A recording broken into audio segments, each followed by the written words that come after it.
Welcome to the Intentional Guy Podcast, where we are driven to help men become more intentional and purposeful in their daily lives. Your host, Michael Chestnut, will interview amazing guests to get insight and glean wisdom from, so we can integrate intentional living and lead happier, healthier, and more fulfilling lives. All right, let's get started with the show. Hey everyone, welcome back to Intentional Guy Podcast. I'm Michael Chestnut, and I am here with my guest, Mark Strucheski, Mr. Productivity. So how are you doing, Mark, today? I appreciate you being here. Well, I'm a little confused because your introduction said amazing guys. Am I on the right show? I mean, am I an amazing guy? Okay. Yes, you should see the other guest. Oh, so okay. Hey, man, I am so glad you're here. Your name on there is perfect, Mr. Productivity, because that's what I want to talk about today. I want to talk a little bit about work, but also family life and balancing life, because sometimes it's just really difficult as men. So on our show, we like to hit the practical things in life that make us better, and being intentional. And so a lot of times, how do you become intentional? How do you do that? And so we bring on a good-looking expert like you that shines very well and can tell us a little bit about that. Well, I'm glad to be part of your show today, and I love the name intentional, because one of the words I use, we're supposed to come up with the word of the year, and I think a couple of years ago I had intentionality, because I think a lot of people are just winging it through life, and I can promise you, people who are uber successful, nobody ever wings it. They have a plan. So I love the name of your show. Yes. And I love that, because that's something that I try and when I teach seminars and stuff like that, is try to go over, strategy. How do you make a SMART goal? How do you do things I take for granted that I learned because, I worked in an office job that was taught that, but outside of that, some people have not been, not everybody has that skill, right? And so that was me, exactly what you said. About 5 years ago, our minister at church asked us to pick, have God give you a word for the year, and mine was intentional, and it changed my life. It really changed my life, because Mark, I was walking in a fog, and I was getting nothing done. And just focusing on that one word that year really kind of changed everything for me, So if you would, some of the things, maybe we can talk about the work a little bit. Some guys, they may struggle at a job, especially if it's a job you don't like, right? I imagine trying to be productive at a job, it's hard to do, but it's probably a mindset that you have to get into, because not everybody has that option to leave. Well, you could leave, but they may not let you come back. Right. And you're still not going to get a paycheck. Yeah. And the wife might not let you back. Yeah. Well, I always tell people you have a choice. You don't have to go to work. And when I tell people that, they're like, what do you mean I don't have to go to work? How am I going to pay my bills? So you're choosing to go to work so you pay the bills and feed your family and keep the lights on. But there's no gun to your head. You don't have to go to work. And when I get people to think about that, first I get this weird look of like, huh? Then I get them thinking, I'm like, are you happy at your job? Because I can tell you right now, I'm 58 years young. My goal is age 110. So I have 52 years to go. I'm with you. And I'm doing whatever I can to take care of myself. And I won't do things I don't want to do. Now, I'm a solopreneur, but I won't do things I don't want to do. Now, what do I mean by that? I hate cutting my lawn. So after hearing for years, people tell me, are you a productivity guy or are you a lawn guy? So I went out and hired a guy who does a much better job than I ever could on my lawn. He does it. My lawn looks great. I shouldn't be doing that. We had some fencing replaced the last couple of days. I hired a fence guy. That's what he does. If I did it, you have to factor in the materials and the fact that I don't know what I'm doing. I probably have to go to the emergency room because I don't know how to use power tools. And so it's just cheaper for me to go and hire someone who's an expert at whatever I want done. And my wife and I are now thinking about going to call a maiden a couple times a month because I'm a productivity guy. I'm not a maid. My wife is my business partner. She's not a maid. So these are things in the surface people go, well, I can't afford that. I'm like, okay, what's better way to spend your time? Cleaning your house, fixing the fence, changing your oil, or going to the professionals? I mean, I remember when there was not all these quick oil change places. You had to go either to the dealer or do it yourself. And I remember doing it with my father. And now there's one on every corner. It's 5-10 minutes. They change the oil for you and you can just not do it. So I think people have to learn the art of letting go, stay in your zone of genius, and let other people do stuff that they're really good at and who want to do it. Yep. Well, that's perfect. Cause I mean, we just got into that too, because I'm like, one thing, I don't like cutting the grass either. And if I send my son out, it looks like it had chemo treatment, so I'm like, and he's 19, you think he'd never seen a lawnmower. I think it's done on purpose, but having a lawn guy come in, it saves me such headache. It's such headache, but yet what I do is I invest my time into my craft so that I can make the money that pays to do that makes me happy. 100%. And I just want to interject here that I think people need to stop listening to other people telling them what they should do. So a couple of years ago, my wife and I were going to fly someplace. We're going to see my parents. My parents have since passed away, but she said to me, I've been talking about Steve Harvey. One of my favorite quotes is by Steve Harvey. He says, if you ever want to become successful, you have to get comfortable with being uncomfortable. And he also talks about once you fly first class, you'll never want to fly any other way. So I told her, book first class travel. And that first experience got me hooked. Now, some people judge me. They're like, what are you special? Why do you go first class? And first I would feel like I had to justify to them. And like, wait. I don't have to justify how I spend my money to anyone. Right. Second of all, you didn't pay for it. We paid for it. Third of all, you like cars. You over here like Michael Jordan sneakers. You over here like to collect jerseys from your favorite team. And they're like, oh, yeah. So what does me flying first class with my wife have to do with you? Why does it get you upset? And I think we need to, number one, mind our own business. And number two, it brings me joy. I mean, there's just something about flying first class. I don't recommend people flying first class unless you're going to go all in, because once you fly first class, you're not going to want to fly in the back of the plane anymore. I don't say I feel better or superior of other people. It just feels good to me.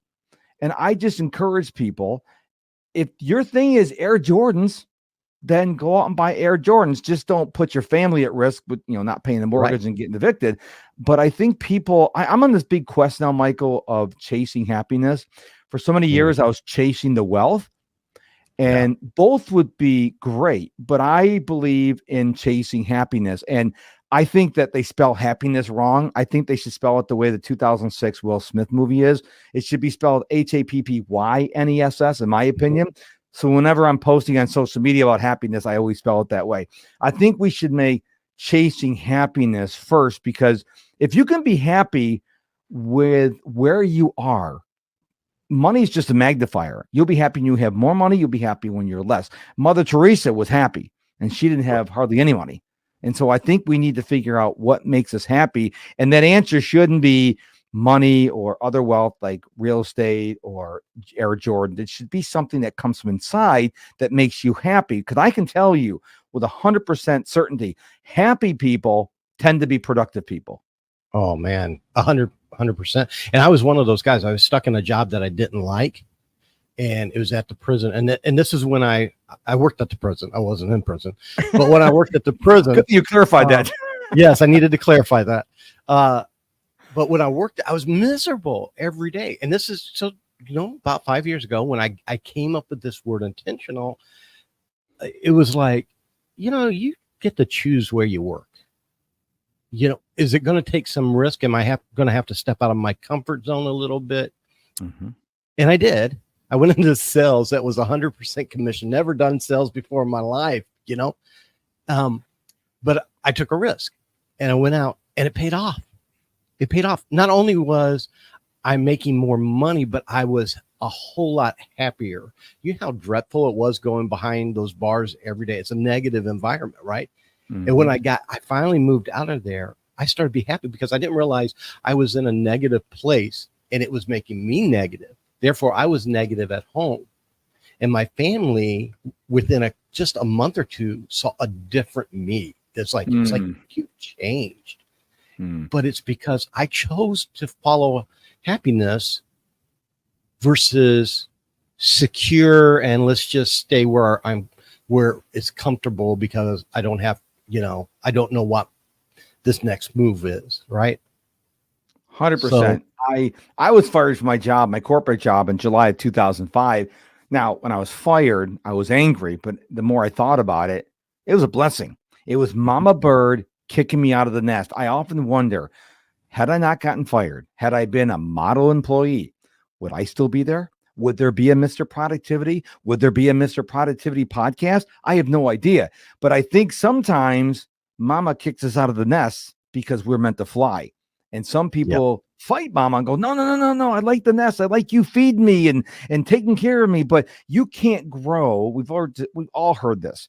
You can't grow until you get outside your comfort zone, which brings me back to the Steve Harvey quote. If you want to be successful, you got to get comfortable with being uncomfortable. And a lot of people pick up this phone, and this is where they get their comfort from. They get their comfort from mindlessly and endlessly scrolling on social media, but that's not reality. You know this, Michael. I'm just making sure your audience knows this. That's not reality. Your friends on TikTok and Facebook and Instagram and X and LinkedIn and YouTube, they're not your friends. They won't pick you up at the airport when you get in late and all the taxis are gone. They're not real. And I think we need to focus on real relationships. Yeah, people are so stuck on this social media. We had someone that went to dinner and was upset with my wife because she wasn't liking things on her Facebook. And she's like, I thought you were my friend. I'm like, okay, we are your friends. We're not your Facebook friend. We want a real authentic friendship. We don't like everything on Facebook, right? People are so stuck on social media and not in the reality of life. And then, so what they're doing, you're exactly right. They're missing out on life and the happiness that they could have because we're stuck on those phones day in and day out. That's one of the things I tell people. I'm a big fan of micro breaks. And what a micro break is 2 to 5 minutes away from the screens. And that does not mean you go from a big screen to a little screen. I mean, you get away from all technology. And I like going out. I'm a solopreneur, work from home. I like going outside. If I have to read, I like going outside in just my shorts, get the sun, get the fresh air. My bare feet are on the ground, but I'm not on my phone. And I know people, they'll push back from the computer. They'll grab their phone. They'll go outside. Oh, I'm breathing in fresh air while they're scrolling on Instagram. No, that's not what I mean. You need to disconnect yourself from this virtual reality, if you will, and just be present. I think so many people are living through the devices. We've all been to those church functions where the kids are up there singing, and people are more concerned about recording their kids singing than actually being in the moment of their kid speaking, singing. I'm like, what is happening right now? Yes. Well, but we've gotten conditioned to that, right? Yeah. We have.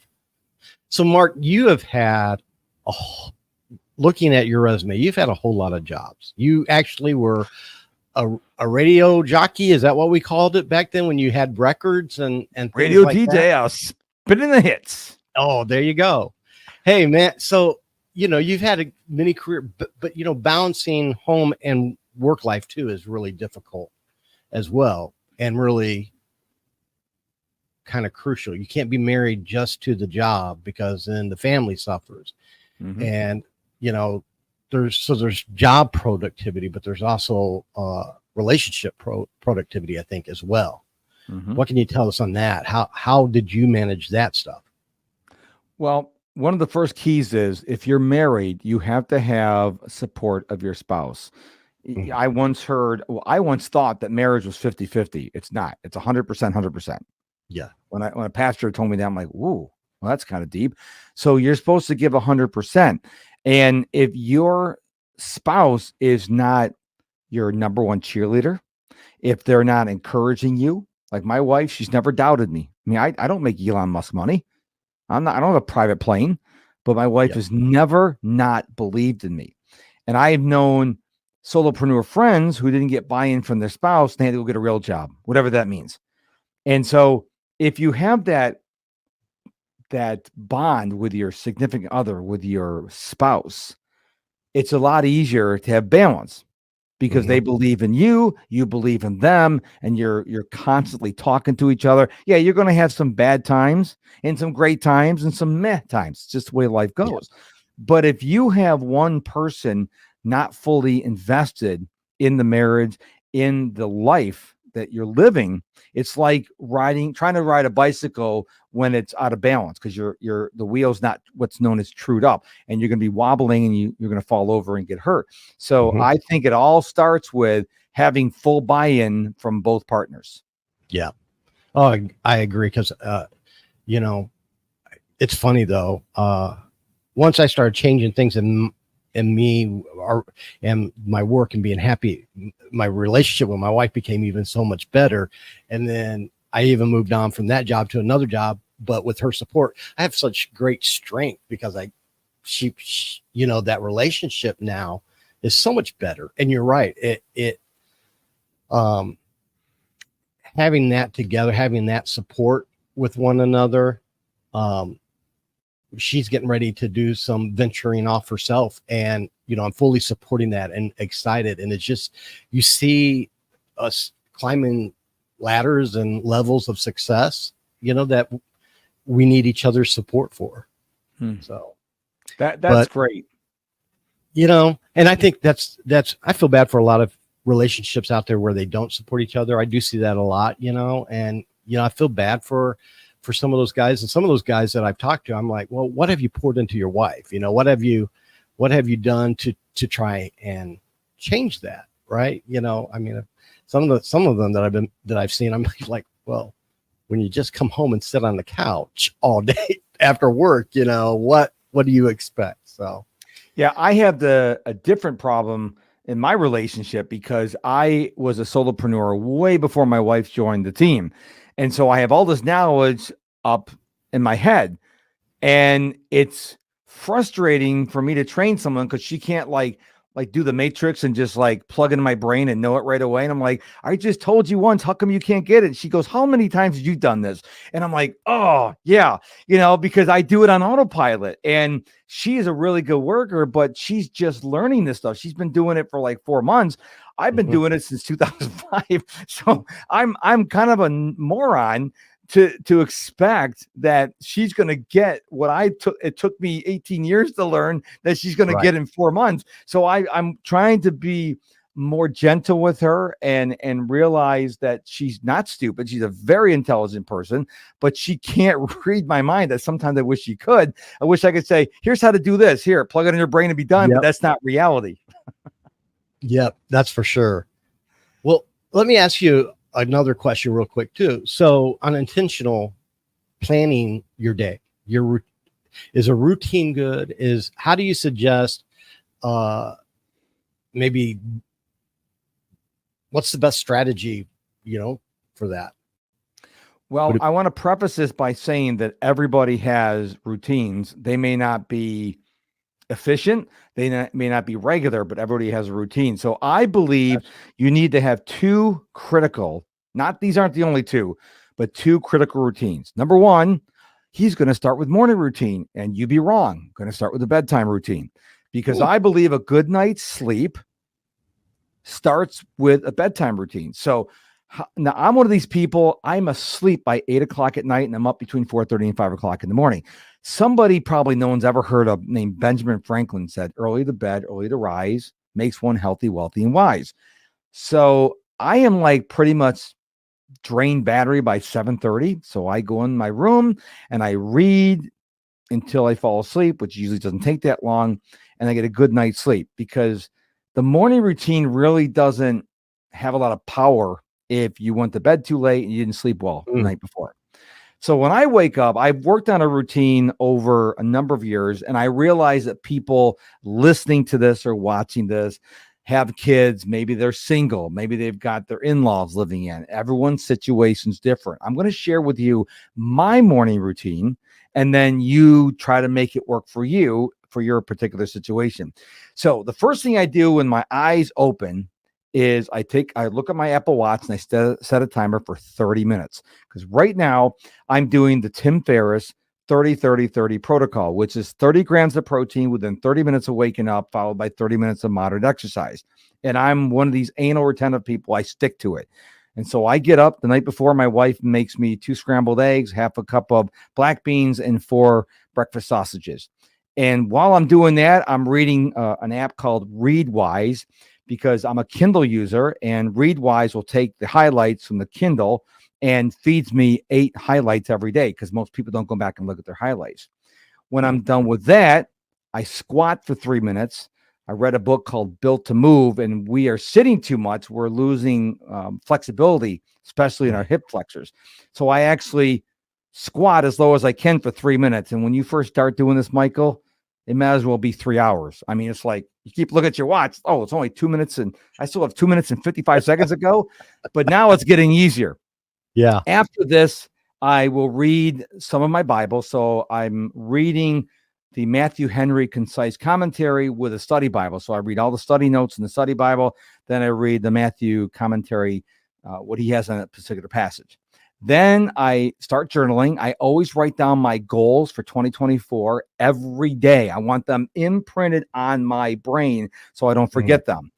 When I'm done with this, I spend anywhere from 5 to 15 minutes practicing Duolingo. Right now, I'm learning French. I just recently transitioned from Spanish. Not that I'm fluent in Spanish. I just got bored of it because I can read and I can speak, but I can't have conversation. So I'm doing that French.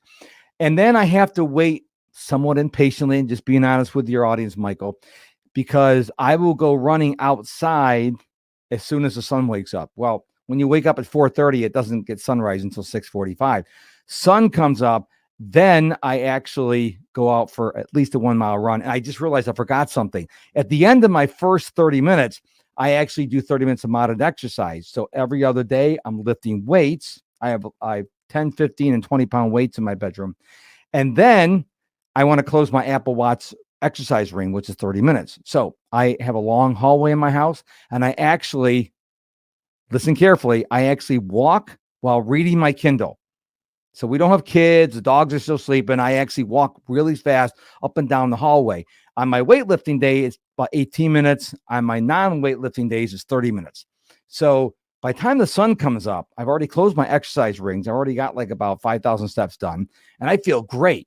So I go out for my run, come home, go outside. I ground for 15 minutes without my glasses on at first light. Then I take a cold shower. Now, cold shower is after I take a regular warm shower. Then I turn the water cold for 2 minutes. And then I'm fired up and wired up for the day. That's how I start my morning routine. Again, I understand that not everybody can do that, but I have crafted that over many years, and I can tell you, after my shower, I am ready to go for the day. Well, man, you're such an upbeat guy. And I'm sure that this routine and all this stuff really helps you. But we got some guys that, they're sitting there going, man, I can't get motivated to do this. And where do you get your motivation? Is this just how you're built, or did you struggle at first coming up with these things? Was there a pivotal moment that, epiphany that happened that helped you to realize this? Well, back here, I got a battery pack in my, no, I'm just kidding. I have always been this energetic. I identify as Tigger from Winnie the Pooh. For those of you who are old school, I just love life. I mean, I wake up every morning like I did when I was a child, Christmas morning, couldn't wait to see what Santa Claus brought me. Now, I understand people are in different stages. Some people have mental issues. Some people have physical issues. Some people are older, younger. And I'm not saying that, I probably exhausted people. He does all that in the morning. I didn't start there. I didn't start doing all that stuff. I identified what is one thing I could do every morning. Maybe that's reading a paragraph of the Bible. Maybe that's doing one lesson on Duolingo. Maybe that's meditating for a minute or praying for a minute. Don't look at my morning routine and go, oh my glory, is he kidding me right now? Figure out what one thing. I think I'm a big fan of simplicity, and I think people need to start with one. Start with one thing. What is one thing they could do every single day? I write my goals down in my journal every day because I want to imprint that on my brain. Well, I don't have goals. Well, maybe that's your next step. Maybe you need to camp out with yourself and find out some goals. But I don't want people to listen. I always caution this on my own show. Don't try to do everything I just talked about in the show. Take one thing and go, you know what? I could do this starting tomorrow. Maybe I squat for 1 minute, whatever it is, but don't settle. Don't have the attitude like, oh, I'm not Mr. Productivity. I can't do that. Well, maybe not now, but maybe in a year you can. Right. You got to start somewhere. Exactly. And I think you hit something earlier. You said, when you're talking about the plane first class and what people saying stuff or whatever, I think we get so wrapped up in what people think around us too, and I used to have that all or nothing mentality. So if I couldn't do it like you, I'm done. I throw it in, but when I started becoming intentional, it's amazing, but God just gave it to me. It's like, Mike, let's look at 3 goals that you want and pick one of them and start there. And you get over, because I would get overwhelmed, and then I was an all or nothing guy, and then I'd quit, and I've had several guys, just talked to one yesterday that was, I just can't, I'm not a reader and I can't read my Bible, and I feel guilty because I'm not reading my Bible. And I'm like, well, how much, tell me what your reading's like, and it's like, I try to read a chapter a day and da, da, da, da, da. And then I was like, okay, so why is that got to be a chapter? Maybe it's a verse or two, start somewhere that you start with success, set yourself up for success. Can you do 2 verses a day? Because then, at least, God's going to be happy with that, because that's 2 more than you read yesterday, and you're not going to quit. And then you're going to read more as you go. And guys, I was not a reader. Oh, I hated reading. I don't hate reading now. I hated it, but I had in my mind that I was stupid my whole life, So I talked myself out of reading. I'm not a reader. And now in the last 5 years, since I started being intentional, I started reading now, but I had to learn. And so I started with Audible, and then I would do Audible along with the book, and I just needed encouragement, and I just needed, when you don't read for 50 some years, you're not going to be good. So now I can read so much better, and I can read more books now, a little faster, but you got to start somewhere. And I think one of the keys, people need to quit worrying what everybody thinks about you, whether you're successful or not. Worry about what you and your wife, your family thinks, God thinks your success is, and base it on you, not, Mr. Productivity, but where you're at in life right now and moving forward. I have the saying, I don't care what people think, and I care what people think. And the first time you hear that, you're like, what did he just say? If you mull that about in your head, you'll understand. Care what people think, but don't care what people think. Because I'm a guy, I post 3 videos a day on Instagram, TikTok, my Facebook page, 2 a day on X, 2 a day on LinkedIn, and on YouTube. Sometimes videos do really well on one platform, and that same video won't do well on another platform. I used to get bothered by that. I used to get bothered when people leave me vulgar comments. I would just delete them. I would get upset when people unsubscribe from my email newsletter. Now I understand I'm not for them, or it's not the right time. So I've gotten this attitude where I'm going to show up every day. I'm going to be my best every time I show up. But if people don't want to see my stuff, okay, I can't please everyone. And get what you said about the Bible really resonated, because I was one of these guys where I read the Bible cover to cover every day. I think I did it, or not every day. Wow, that'd be a real man. You're a good reader. Every year it would be a goal, Genesis 1 to Revelation, and I was missing a lot of the message. And then one day, my wife and I go to Second Baptist Church, and Dr. Ed Young said, stop being in the rush to read the Bible. He said that during one of the sermons. He goes, if you read one verse and you feel God has spoken to you, stop. It's not a race, because when you finish the Bible, you should read the Bible, in my opinion, to stay close to God. You should read the Bible every day. Well, if you're going to read a chapter a day, you're going to get burnt out, especially when you go through Chronicles and Deuteronomy and Numbers and all that stuff. So I just say, hey, what I do is the Bible's got that little subsection, they'll have a header, and that's what I read. I look at the Matthew Henry commentary.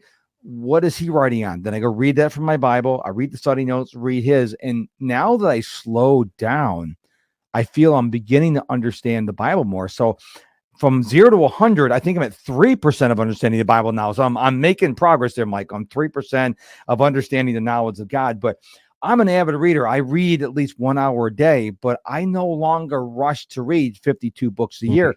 One of the people I study under, Robin Sharma, said, instead of reading 52 books a year, why not study 10 of them? And that hit me like, wow, because I was going through the books, reading the books just to get them on a list, which is silly when you think about it. So now I actually squeeze everything out of every book I read that the author wants to share with me. Oh, that's awesome. Yeah, because we get stuck on quantity rather than quality. Yeah, and that's so easy to do. That's so easy to do. And 100%. I guess that's part of productivity too, is that we have to look at the quality of the work. We got to look at the quality of whatever we're doing. And especially when we're investing in ourselves and our time and our family and the things that enrich us. And I'm really big about what you pour in is what comes out of you. And so I love that you're right. Everybody has a routine. Not everybody is in charge of their routine though, like you are. They're not being intentional in what they're doing. So therefore they're not pouring all the right things in there. And that was me. And it took me a while to learn that what I poured in was starting to flow out of me.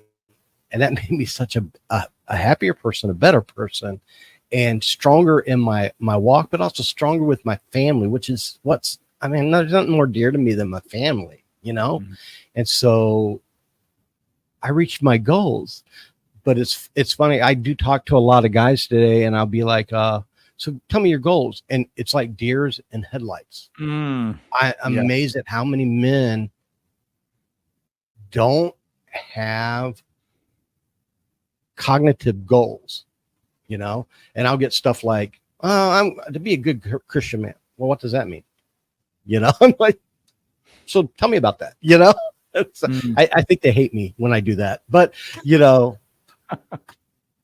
and I that's why I do the podcast. And I love having a guest like you on here that can help us walk through this a little bit, and give us some great ideas and some encouragement on moving forward in those areas.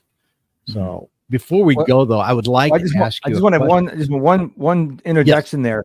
The one thing that people watching or listening to this have to think about is complaining and excuses. I don't want you to listen to what Michael and I are talking about and go, oh, I could never do that. Don't start there.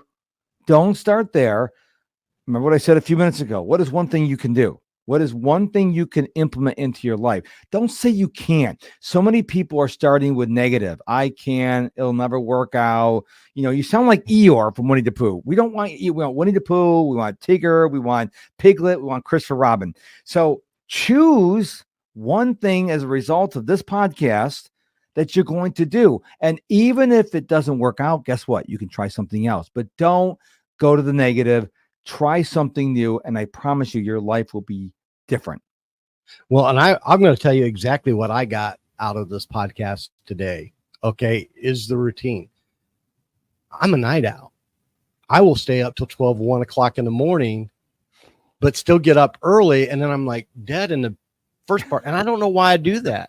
I'm not young anymore, and I need to go to bed when my wife goes to bed and get up. It's such wasted time. Right.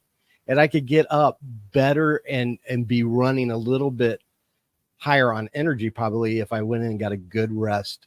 And I just didn't put together that I have a morning routine, but I didn't think about a bedtime routine, and implementing that.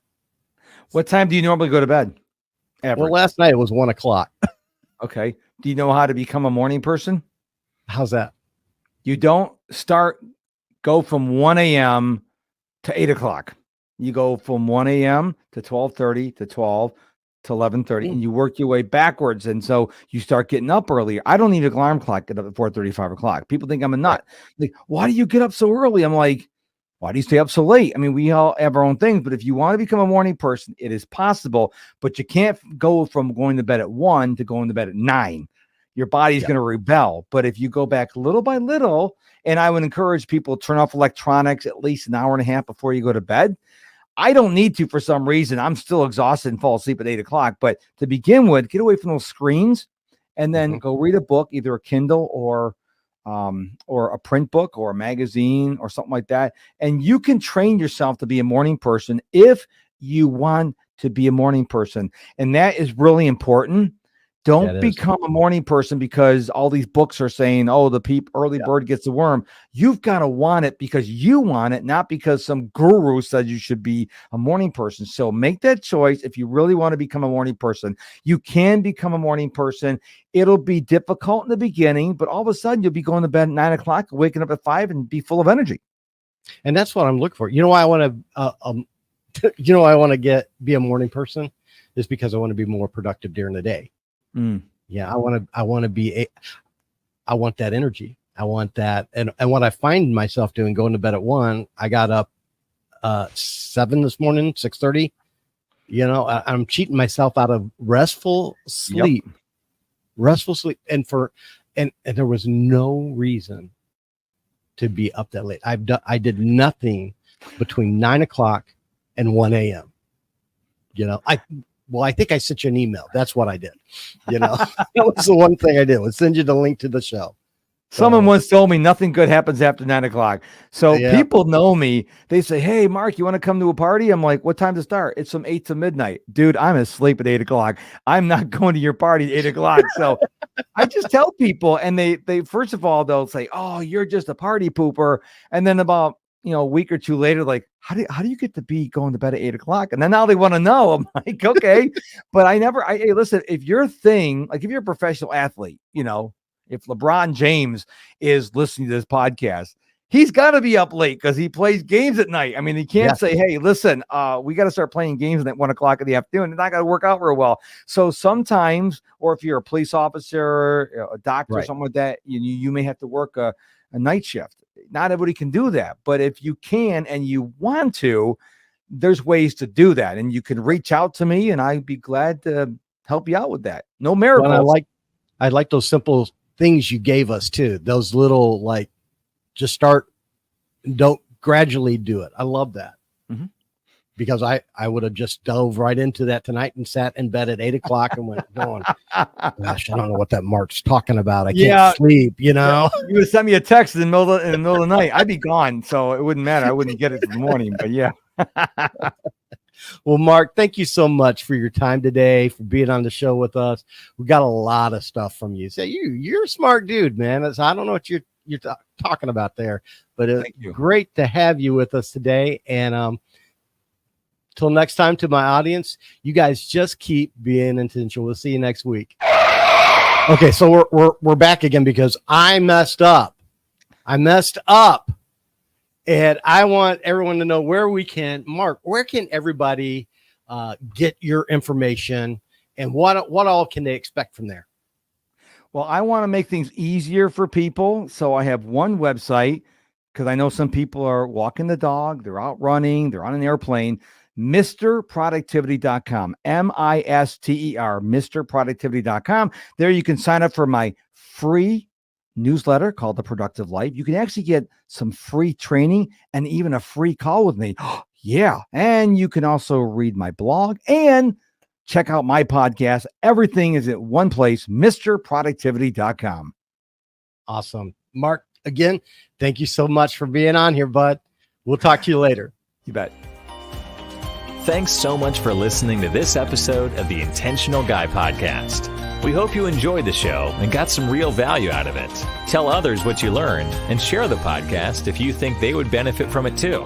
Please follow us on your favorite podcast platform, leave a review, and consider checking out our website, intentionalguy.org, to learn more about us and get in touch. Thanks again, and we'll see you next time.